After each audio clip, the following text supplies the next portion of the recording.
čus dnešného videa a ideme si povedať, ako toto odpaľovacie zariadenie funguje a bude znázornená i ukážka.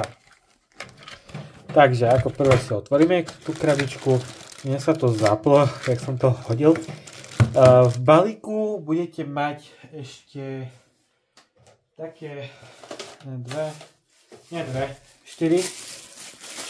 elektrické palníky, pak ovládač, kde si môžete to ešte pripnúť, a samostatná tá odpadovacia krabička.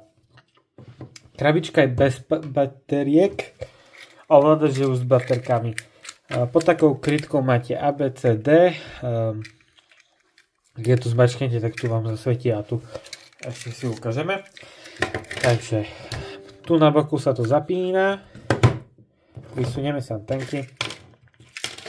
Tak, ako toto celé funguje? Kúpite si nejaký taký palník, buď červené, to sú rôzne, ale v podstate to je úplne to isté. Si dáte preč toto celé si dáte preč a tu môžete vidieť, že máte tak drôty spojené. Treba ich odmotať, aby neboli spojené do seba, lebo tu sa vám stane skrat a nie tu pri zapálnici. Ako sa to dáva tu?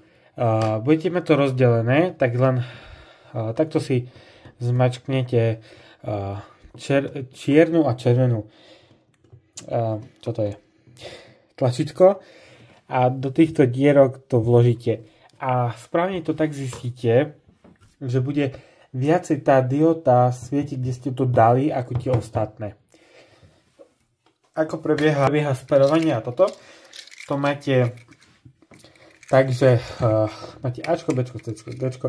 Takže to už len potom stlačíte v nejakej určitej vzdialenosti, že napríklad Ačko a sa vám stlačí, bude to blikať, tým pádom to funguje a pálnik by sa mal odpaliť a odpaliť aj tú danú vec.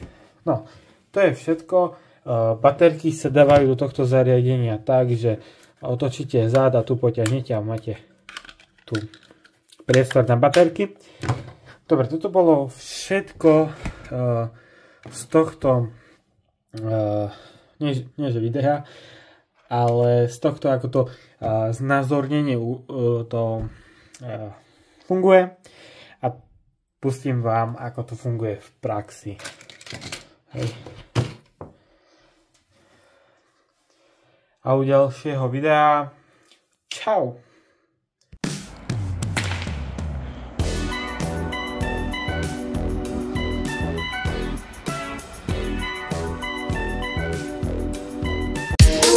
We'll be right back.